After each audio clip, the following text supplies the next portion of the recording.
Good morning, Joanne. Morning, Anne. Thank you for being here with us this morning.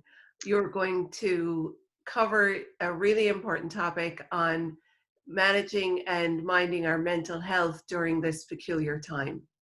Yeah, absolutely. My pleasure to be here.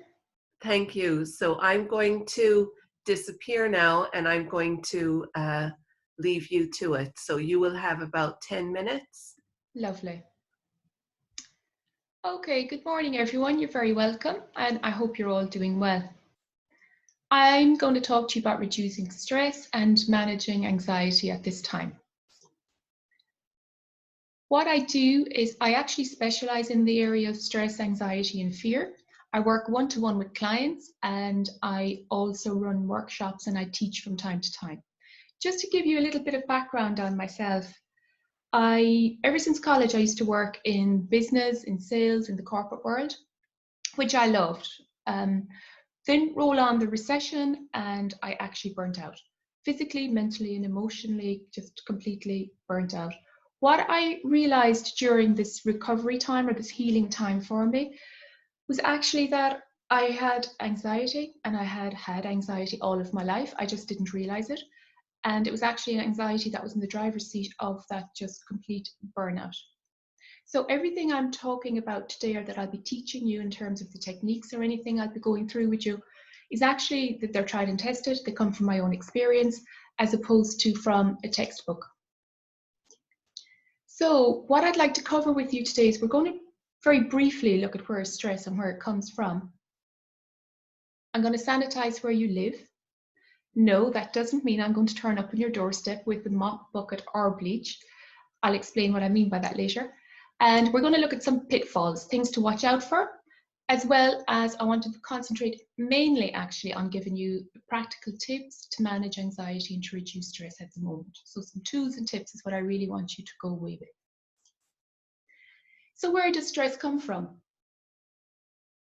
For the purpose of today, we're actually not overly concerned about this because, in my opinion, where stress comes from, whether it's coming from your business at the moment and all the stresses that go with that, or whether it's coming from your personal life in terms of our lives being turned upside down, trying to work from home, possibly trying to homeschool, where it actually comes from is not what I'm concerned with today, because if you think about it, no matter where stress comes from, it actually has the same physical, chemical, and emotional response in our bodies. And if we look at it even further, stress doesn't always come from our external environment.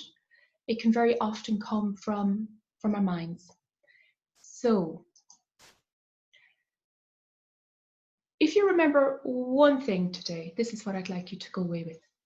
I want you to remember where you are is not who you are. Who you are is in here in your heart. This is who you are. So no matter where you are at the moment in terms of moodiness, crankiness, grumpiness, angsty, that's not who you are. That is coming from your mind. It is coming from here, from your head. So today what I want to do with you is actually sanitize where you live. Your head is where you live.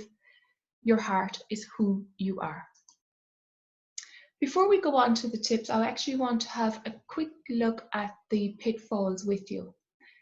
The first thing we're going to look, actually I'm going to look at the first three together: social contagion, social media, and news. Social contagion is actually the transfer of emotions from one person to another. Namely, here we're talking about fear and panic. And if you look at the behaviors in terms of shopping and the toilet roll scenario, that was a pure example of social contagion. So the virus can actually be contained through social distancing and through hand washing and hygiene and all of that.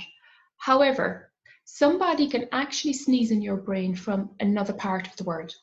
So we've really got to watch out and not allow this to happen to us, that we're being driven into fear and panic by other people's affecting us, affect our emotions, basically. That's what social contagion is. So with that, we've got to be very mindful of our social media, not to overload ourselves with it. Because remember, in times of anxiety, what you put into your head is every bit as important as what you put into your body. The news, Make sure that your news is coming from reliable sources, reliable websites, reliable news channel that you trust. Because while news and knowledge is fantastic, because knowledge kneecaps fear, but just watch with caution is really what I'm saying, and be mindful of social contagion. We've got to avoid panic at all times, because when we go into panic, our prefrontal cortex, which is the part of our brain that we need for logic, rational thinking, planning, that goes offline. So it's really important that we don't go into panic, because we need to keep this online, because in order to be able to plan and see our way out of this. Avoiding feelings through negative distractions is something else that you don't really want to fall into that hole or that trap. By this, what I mean is negative distractions. For example, we can be talking substances here, maybe alcohol, drugs. Some distractions can be slightly better in terms of maybe throwing yourself into work or a cleaning spree, and more people will distract by possibly social media, TV, but just be careful and be mindful of social contagion. When we're in resistance to the situation, that actually creates more pain for us. So just be careful that not to stay in resistance. We may not like the facts, we may not like what we're looking at today in terms of our business or where we're at. However, acceptance is the first step towards corrective action. Acceptance is in no way passive, and it's not giving up. It's actually helping us in terms of taking the first step towards corrective action. Okay, sorry, now it just jumped there on me. Okay, so tips and techniques is what we really want to focus on today as well. The first thing to do is to take action. Understandably, there's so many uncontrollables at the moment, so many factors that we have no control over. However, the things that we do have control over, it could be talking to suppliers, banks, debtors, creditors, just an action, no matter how small it is, any action is better than inaction. What's your thoughts? I'm sure you've all heard at this stage that our thoughts create our reality, our thoughts are creating our future. So then, don't you think it would be a good idea to watch your thinking, see what you've been thinking about, and choosing very, very wisely? Practicing calm with your breath. I know a lot of people can just react to the breath. It almost sounds too simple as a means of dealing with dealing with anxiety. However, it's really, really not to be underestimated. Our breath has the ability to actually calm our body and our physiology. Actually, right now, before I do anything, I would ask you just to take a breath. And as you release, actually drop your shoulders. Notice how your shoulders have the ability to drop possibly an inch or two. That just shows how sometimes tense and uptight we can be if our shoulders are to our ears and we're not even aware. So several times throughout the day, you can just check your shoulders, take a breath, and just drop them. So practicing calm with the breath. What I want to do now with you is actually just get you to observe how you are breathing. So what I want you to do is get one hand, put it at the top of your tummy, above the belly button. Your other hand put below the belly button on your lower tummy. So first of all, what I want you to do now is just practice your breathing. Just breathe normally. And just notice which hand is moving more. Is it the top hand or the bottom hand? So now what I want you to do is I actually want you to exaggerate your breath with me. And I want you to take in a breath that is so deep that you really fill your lungs. It's pushing the diaphragm, and you're actually extending your tummy, the lower hand, the bottom of the tummy.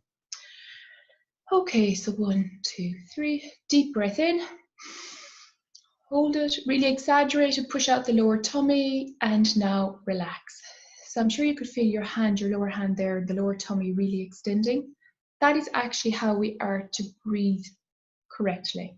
So taking deep breaths can actually reset the body and recalibrate things within the body and alleviate stress and anxiety. Grounding and connection. So when we're in a state of anxiety or panic or fear or worry, or we're very much overthinking, we're in overwhelm, overdrive, and all of our energy's up around our head.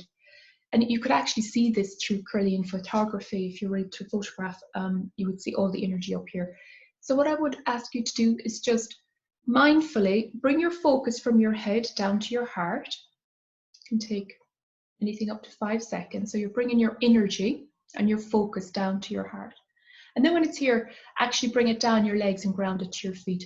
And in terms of grounding, just feel the floor beneath your feet. Is it carpet? Is it soft? Is it timber floor? Just feel your feet on the floor. This is great for bringing the energy down into your body and grounding you down into the earth and connecting with our heart, from our head to our heart's connection. And then there's connection on the whole, which is actually connecting with family, with friends, connecting and networking with work colleagues or other business colleagues, where you can share information and help each other, is also very powerful. Just because we're in social isolation doesn't mean that we have to be isolated or feel isolated. Sorry, Joanne, just a 2-minute warning there. Okay, thank you. The other thing we want to look at is anchoring in a positive thought or a positive feeling. So just think of a time, or think of a place actually, that you love to go to, that it brings sense of connection, a sense of peace, sense of calm, where you're in alignment.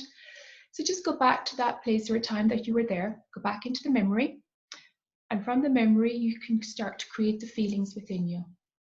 And once you get the feeling, you can actually spin that feeling, or you can actually intensify it, and then you can lock it in if you wish with your index finger to your thumbs, and just repeat that several times.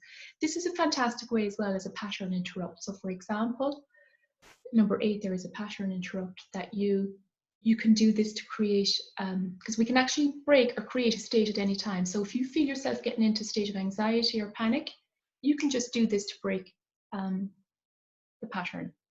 Another great thing to do for the pattern interrupt is if you feel yourself getting into overwhelm or anxious, get up, physically move, because your mind thinks you're in danger. So once it realizes the body has got up and physically moved, it thinks now it's okay, you've moved away from the danger, and it's actually okay to recalm and reset. Meditation and mindfulness is absolutely powerful.